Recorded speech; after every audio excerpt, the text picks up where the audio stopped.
dear friends and fellows.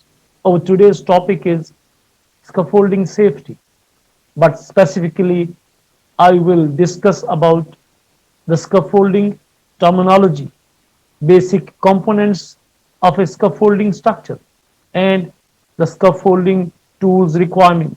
This is part 2 of scaffolding safety.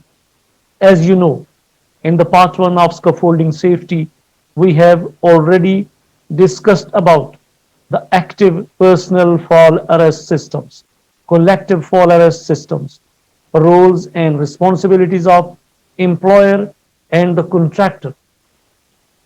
What is the purpose and benefit of scaffolding? How we can prevent falls from scaffolding structures? And what are the key concerns that must be followed by a scaffolder during erection, dismantling, or alteration to keep himself safe while working at height. I am Javed, and you are on the platform of Safety First. If you are new on this channel, kindly subscribe it. And if you find the video informative, then like, comment, and share with your friends and colleagues. Without wasting your time, let us discuss about the scaffolding tools. Those are required during erection, dismantling, or alteration of a scaffolding structure.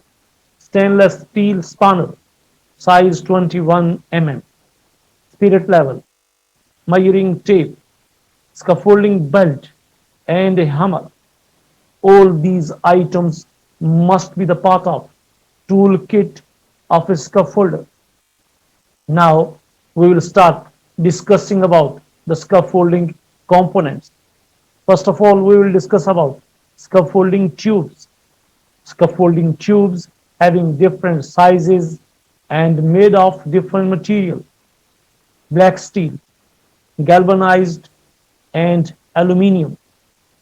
Black steel and galvanized tubes having 48.3 mm diameter, 4 mm wall thickness, and weight 4.37 kg per meter, while the aluminium tubes having 4.47 mm wall thickness and the weight 1.65 kg per meter.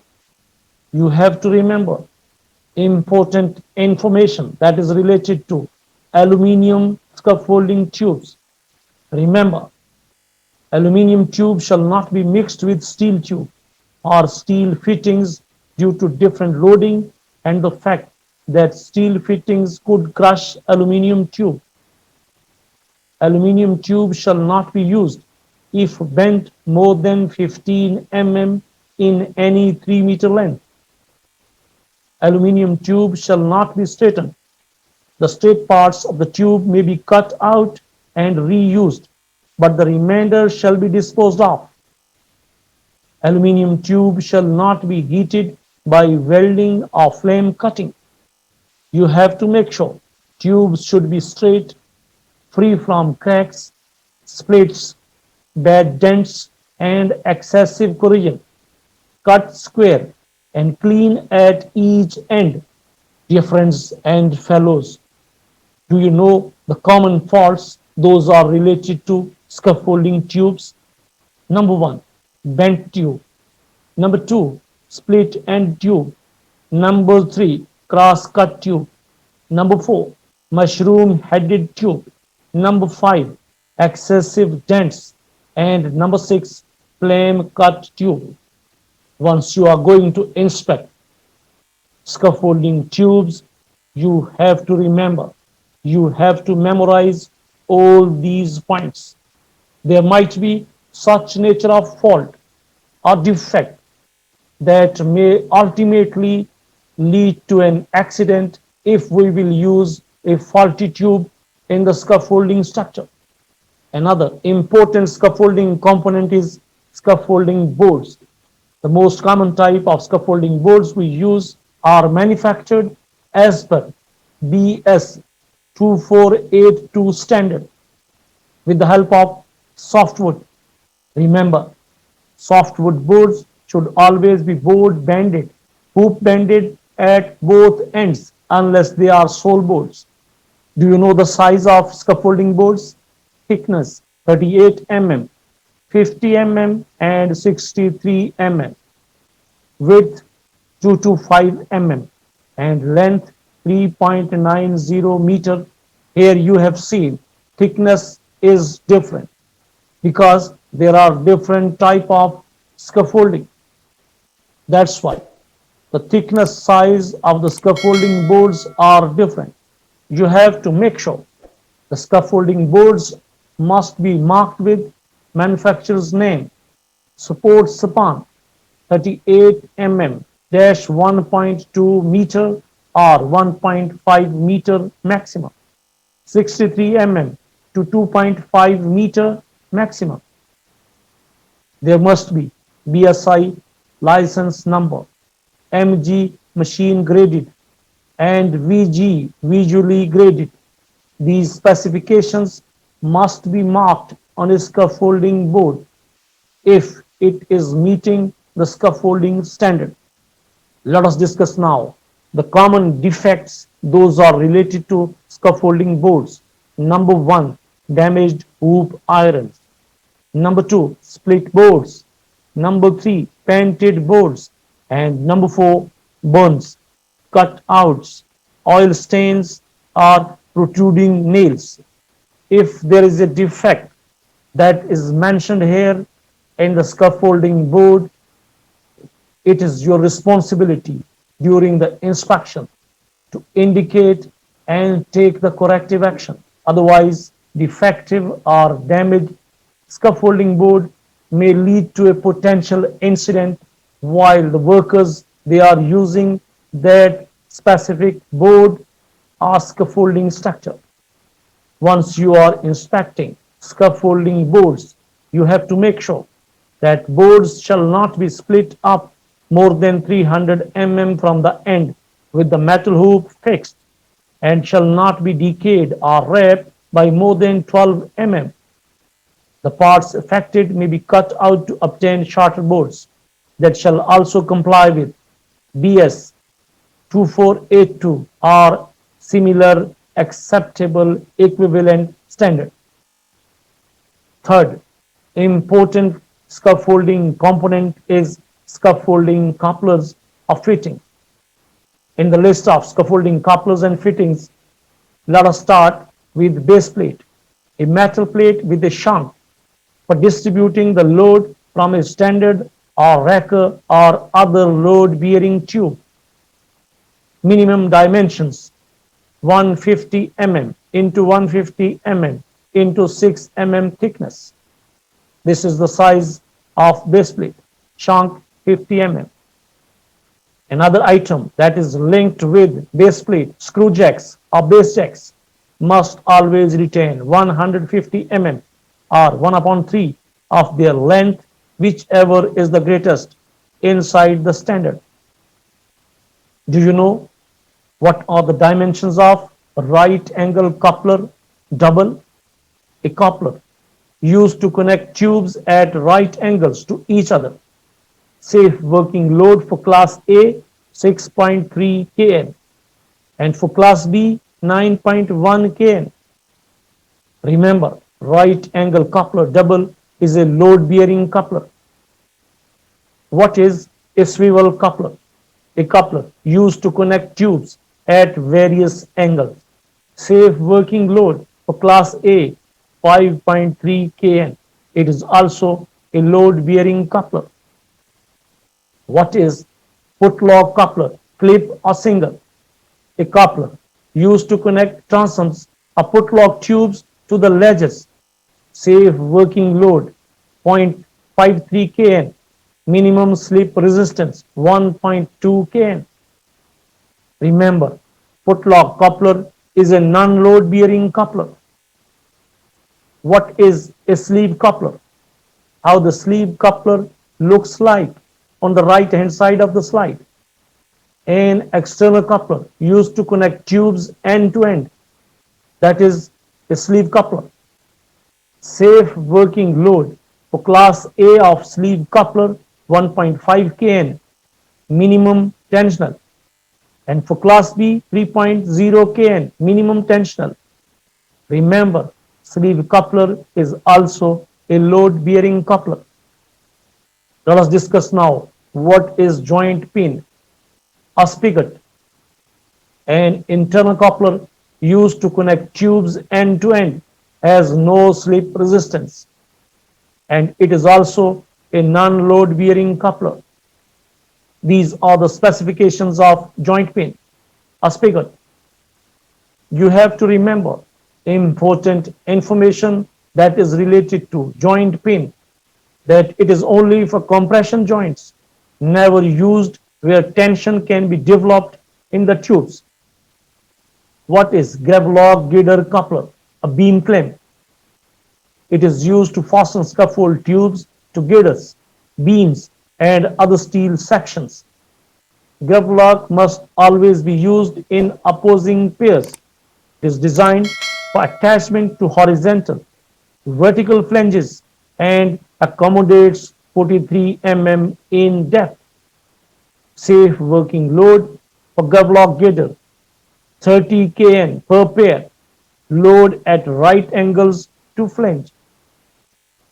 Dear friends and fellows, today we are discussing about scaffolding safety part 2, that is about scaffolding components, scaffolding tools, and scaffolding terminology.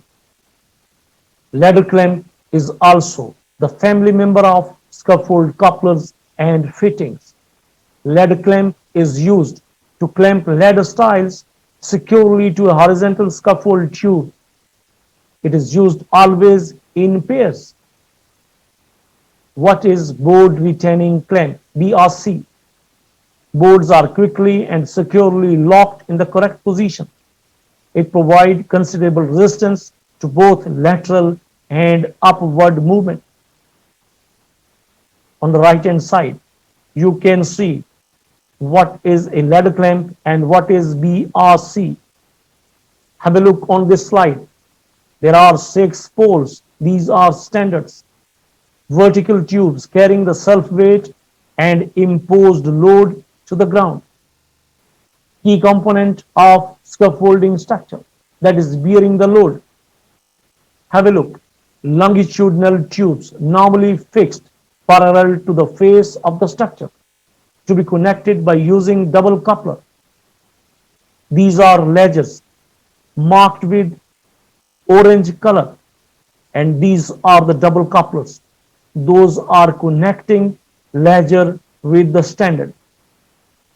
Tubes fixed to ledgers to control scaffold width and to support boards, to be connected by using single coupler for platform erection. Dear friends and fellows, the cross-sectional tubes, these are transoms. On the sides, these are called main transoms. In the middle, these are immediate transoms. And this is the example of single coupler that is used for platform erection. Structural transoms are used to control the width of the scaffold and are attached with the right angle couplers to the standards or ledgers within 300 mm of the node point. Do you know what is mean by kicker lift? A lift in the base of the scaffold to give extra stability. All tubes in this lift to be connected by double couplers. Again, the orange marking is showing kicker lift. This is used for stability, and here double couplers are being used to connect kicker lift with the ledgers. Let us discuss now what is ledger braces, where it can be used, and what is the purpose of ledger braces. Diagonal tubes fixed to ledgers are standards to give stability inwards and outwards. If ledger bracing connected to the ledgers, double coupler to be used, and if it is connected to standards, swivel couplers to be used.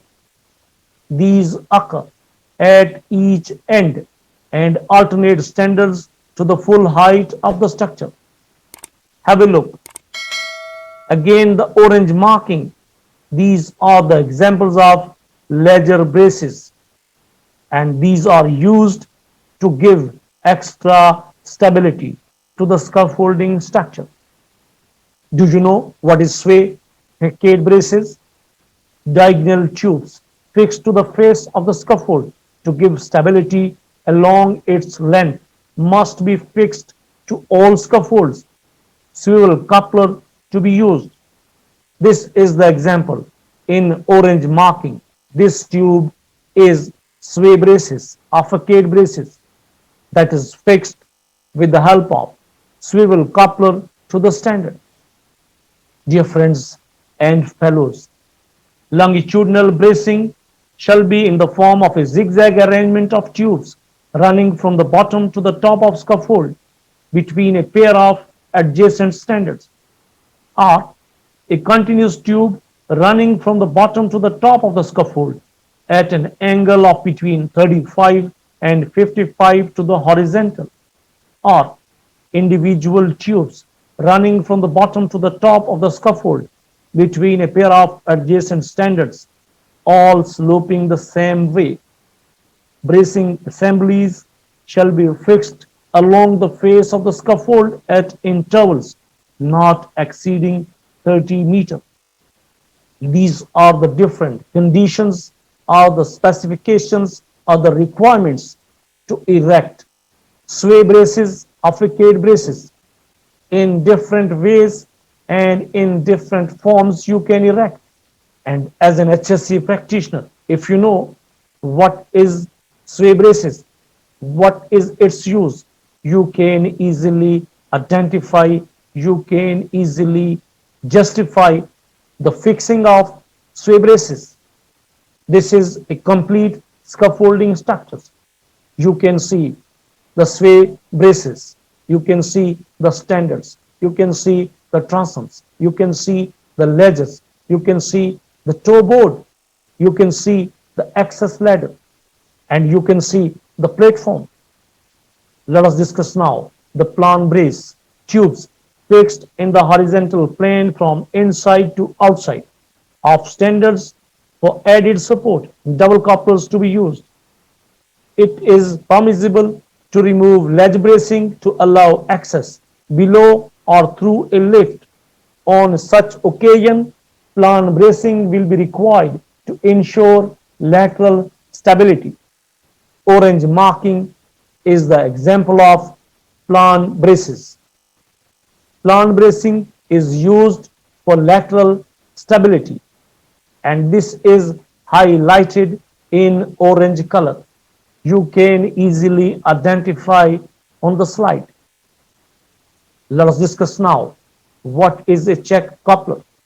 A check fitting is a secondary coupler installed where there would be a serious safety implication if the main supporting coupler failed. In short, check fittings are load bearing and correctly fitted as per the design drawing. This is the shape of check coupler, and you must be able to identify at sight once you are going to inspect scaffolding structure how check coupler looks like. Dear friends and fellows, here a question, and I hope you will reply me back in the comment section if you are watching the scaffolding safety videos from start till end. The question is, when should scaffold materials be checked? A. After the scaffold is completed. B. Before use. C. Every week. And D. Every month. You have to choose the correct answer, and you have to mention the answer in the comment section. We are discussing about scaffolding terminology and basic components. In this scaffolding structure, there are few important scaffolding terms. How you can measure scaffold width, what is foot lift or kicker lift, and where it is, what is bay, what is bay length, and how to measure lift height. We will start with scaffolding width. The width of a scaffold measured at right angles to the ledges from center to center of the standards. Have a look. This is scaffolding width, and you have to measure from center to center of the standards. Secondly, bay length. Bay length is here, the horizontal distance between any two longitudinally adjacent standards. That is bay length. What is bay? This is bay, marked with red arrow. The space between the center lines of two adjacent standards along the face of a scaffold. What is a lift height? The vertical distance between two lifts measured center to center. This is one lift, this is two lifts. That is lift height. And lastly, we will discuss what is foot lift. Foot lift or kicker lift is a lift that is erected near to the ground.